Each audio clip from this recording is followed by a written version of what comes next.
그러므로 하나님의 능하신 손 아래에서 겸손하라. 때가 되면 너희를 높이시리라.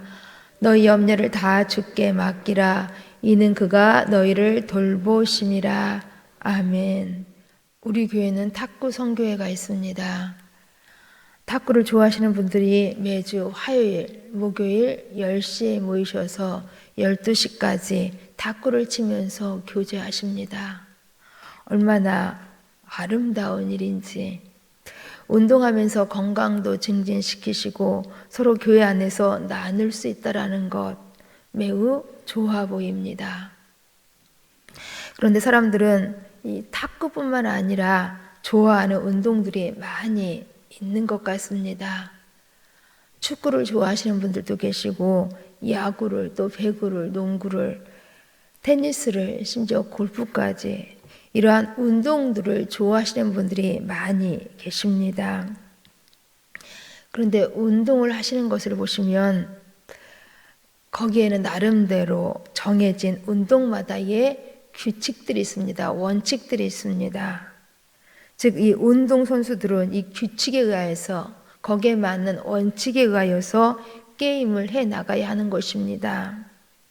규칙을 철저히 잘 지키면서 운동선수들의 능력과 기술을 발휘해야 팀의 승리도 개인의 성공도 있을 수가 있는 것입니다. 아무리 운동 기술이 좋고 운동 능력이 뛰어난 최고의 선수를 할지라도 일정한 정해진 그 운동 규칙을, 원칙을 지키지 않으면 실격이 되고 또한 팀에게도 막대한 지장을 초래할 수가 있는 것입니다. 그렇게 훌륭한 선수일수록 규칙을 잘 지켜나가야 하는 것입니다. 마찬가지로 우리의 신앙생활에 있어서도 하나님께서 정해진 규칙을 잘 지켜야 하는 것입니다. 우리의 신앙생활 속에서도 하나님이 정해주신 규칙이, 원칙이 있다는 것입니다. 신앙생활 오래 했다. 신앙생활 참 열심히 한다. 매우 중요합니다.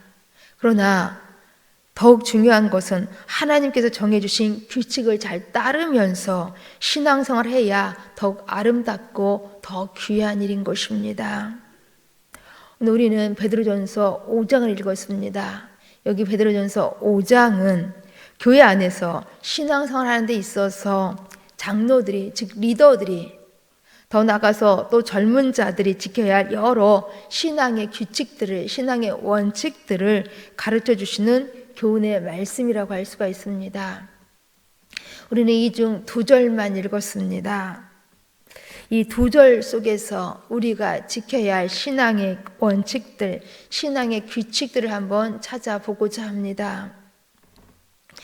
우리가 신앙생활 하는 데 있어서 지켜야 할 원칙, 신앙의 원칙들이 무엇이 있는지, 첫째, 겸손입니다. 겸손하라입니다. 우리 한번 6절 말씀을 다시 읽습니다. 6절, 그러므로 하나님의 능하신 손 아래에서 겸손하라. 때가 되면 너희를 높이시리라. 아멘. 겸손하라. 이러한 말씀과 같은 맥락의 말씀이 성경에는 참 많이 있습니다. 그중 한 절 야고보서 4장 6절을 읽어드립니다. 하나님이 교만한 자를 물리치시고 겸손한 자에게 은혜를 주신다 하였느니라. 아멘. 우리 하나님께서는 교만을 심히 미워하십니다. 어느 정도로 미워하시냐면 교만한 자를 밀어내실 정도로, 교만한 자를 완전하게 물리칠 정도로 이 교만을 하나님께서 싫어하시고 미워하십니다. 그러나 엄밀히 사실 우리가 생각해 보면 우리 가운데 교만할 것이 무엇이 있습니까? 우리가 정말 사람 앞에 자랑할 것이 무엇이 있습니까? 현재 우리가 가지고 있는 이 모든 것들이 다 사실 하나님께로부터 온 것 아니겠습니까? 우리가 가진 건강, 우리가 가지고 있는 물질, 우리가 가지고 있는 재능, 솜씨 모두 다 주인은 우리 하나님이신 것을 믿습니다. 그러게 사도 바울도 로마서 3장 27절에서 이렇게 말씀해 주고 있습니다. 그런즉 자랑할 때가 어디 있느냐? 있을 수 없느니라 말씀합니다. 하나님 앞에 잘난 사람 없다는 것입니다. 하나님 앞에서 자기를 자랑할 수 있는 사람 아무도 없다라는 것입니다. 그러게 우리는 주님 안에서 서로 겸손하게 섬길 것을 말씀하고 있습니다. 교회 안에는 여러 계층의 사람들이 있습니다. 교회 안에서는 이제 교회 생활의 연륜도 짧은 사람, 긴 사람 있을 수 있고 경제적인 능력도 다양하며 더 나아가서 교육 정도도 또한 성경에 대한 지식도 각각 다를 수가 있습니다. 여러 형태의 다양한 배경을 가진 분들이 우리 교회 안에는 많이 계신다라는 것입니다. 그러나 이 모든 분들이 다 하나님 앞에서는 귀하십니다. 이 모든 분들이 다 하나님 앞에서는 매우 소중하십니다. 그러게 우리가 겸손으로 이 모든 분들을 대해야 하는 것입니다. 이 모든 분들이 교회 안에서는 동일한 돌봄과 사랑을 받아야 하기 때문입니다. 겸손의 돌봄 속에서 이 모든 분들이 다 같이 십자가를 바라보고 십자가를 사랑하게 해야 한다는 것입니다. 그렇다면 우리가 겸손을 말할 때에 우리가 이 겸손의 표준을, 겸손의 기준을 어디에 두어야 하는 것일까요? 오늘 본문 6절을 다시 보시면 6절이 이렇게 말씀합니다. 하나님의 능하신 손 아래서 겸손하라. 하나님의 능하신 손 아래에서 반드시 겸손의 표준을 하나님의 손 아래에서, 즉 하나님 앞에 둬야 함을 말씀하고 있습니다.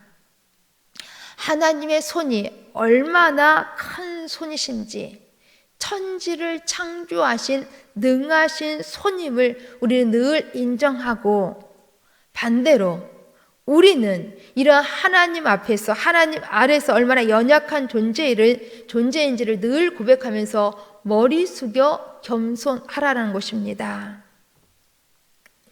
만약 여기 하나님 앞이라는 이 말을 떼어놓고 사람 앞에서 겸손하게 되면 우리 어떻게 되는 것일까요? 만약 사람 앞에 겸손할 때는 사람은 자기보다 힘 있는 사람 앞에서는 겸손한 척 별별 아양을 다 떱니다. 그리고는 힘 없는 아랫사람은 마구마구 무시합니다. 마치 강자 앞에서는 약하고 약자 앞에서는 강한 사람처럼요. 사람 앞에서 하는 겸손은 바로 이렇다라는 것입니다. 그러나 하나님 앞에서 겸손하면 누구에게나 겸손합니다. 윗사람을 존경할 줄 알고 아랫사람을 사랑할 줄 아는 그 겸손을 할 수 있다는 것입니다. 그러기에 하나님 앞에가, 하나님 손 아래서가 겸손의 표준인 것입니다. 베드로가 여기 겸손에 대한 권면을 할 때에 베드로는 그 당시 다락방에서 예수님과 마지막 성찬을 가지셨을 때를 생각했을지도 모릅니다. 그때 아무도 서로의 발에서 먼지를 씻기는 일을 하려고 하는 자가 없었습니다. 그러자 우리 예수님께서는 물과 수건을 가지셔다가 제자들의 발을 한 명 한 명 씻겨주시고 닦아주심으로써 모범을 보이셨습니다. 사랑을 보이셨습니다. 겸손을 보이셨다라는 것입니다. 이런 예수님의 겸손이 하나님 앞에서 하는 겸손인 것입니다. 예전에 어떤 분이 아침마다 기도할 때에 이렇게 기도했다고 합니다. 하나님, 나는 중요하지 않습니다. 나는 아무것도 아닙니다. 하나님이 중요하십니다. 주님만이 정말로 중요하신 분이십니다. 이렇게 매일매일 고백했다고 합니다. 이 고백이 너무 좋아 보이지요? 그래서 한때는 저도 한동안 따라한 적이 있습니다.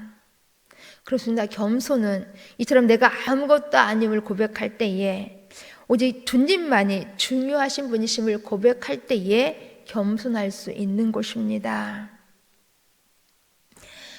이제 7절 말씀을 함께 읽습니다. 본문 7절. 너희 염려를 다 주께 맡기라. 이는 그가 너희를 돌보심이라. 아멘. 두 번째로 우리 신앙생활에 있어서 우리 신앙인들의 원칙, 맡기라입니다. 염려를 다 맡기라입니다. 염려 3분의 2만, 4분의 3만 맡기는 것이 아니라 다 맡겨라입니다. 무거운 짐을 다 맡기라입니다. 만일 사람이 자기 힘만으로 자기 한계를 극복해 보려고 한다면 그 시도는 결국 끝없는 염려와 걱정, 고민과 갈등 속으로 우리를 떨어뜨리고 말 것입니다. 결코 사람은 누구나 자기 힘으로는 살아갈 수 없다는 것입니다.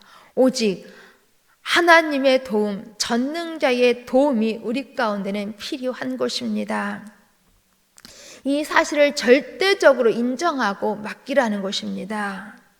하나님 없이 자기 힘만으로 살아보려고 하면 당연히 염려가 되고 당연히 불안이 따라오게 되는 것입니다. 그러게 이러한 염려는 불신앙의 소산인 것입니다. 이러한 염려는 하나님에 대한 믿음의 결여인 것입니다. 들의 백합화를 하나님께서 자라게 하시며 아름답게 꽃 피우십니다. 또한 공중에 나는 새를 하나님께서 먹이시고 하나님께서 가장 아름답게 입히십니다. 이러한 하나님이 우리와 함께 하신다라는 사실, 이러한 하나님께서 우리를 위해서 늘 일하고 계신다라는 사실, 이 사실을 믿는 믿음 안에서 우리는 염려의 늪에서 벗어날 수가 있는 것입니다. 누가복음 12장 25절, 26절 말씀을 보시면 우리가 염려하는 것이 얼마나 아무 소용없는 일임을 말씀하고 있습니다. 또 너희 중에 누가 염려함으로 그 길을 한 자라도 더할 수 있느냐? 그런즉 가장 작은 일도 하지 못하면서 어찌 다른 일들을 염려하느냐? 우리는 길을 한 자도 크게도 못하며 또한 가장 작은 어떠한 일도 할 수가 없습니다. 그리고 우리가 염려함으로 할 수 있는 일들이 아무것도 없다라는 것입니다. 사실 염려는 우리의 삶을 더욱더 좋게 하지 못하게 합니다. 즉 염려는 우리의 몸과 마음을 쇠약하게 하고 염려는 우리의 영혼들을 병들게 하며 더 나아가서 우리의 믿음까지도 흔들어 버립니다. 그래서 기도도 못하게 만듭니다. 그러기에 우리 주께 맡기고 염려하지 말라고 말씀하시는 것입니다. 오늘 말씀을 다시 정리하면 우리 신앙의 원칙 두 가지가 있다는 것입니다. 겸손하라.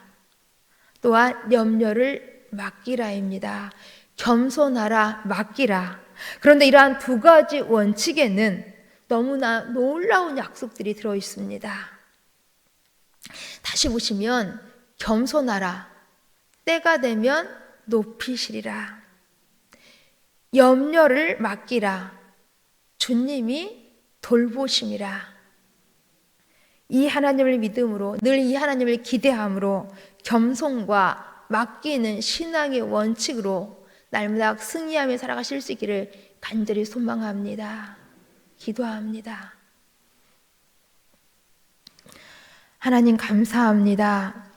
우리의 연약함을 아시고 우리의 많은 부족함을 아시고 하나님의 능하신 손 아래서 살게 하시고 하나님이 돌보시는 은혜 가운데 살게 하시니 감사합니다.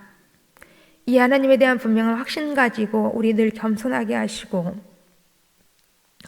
다 염려를 맡기는 신앙으로 살아갈 수 있도록 도와주옵소서. 예수님 이름으로 기도합니다.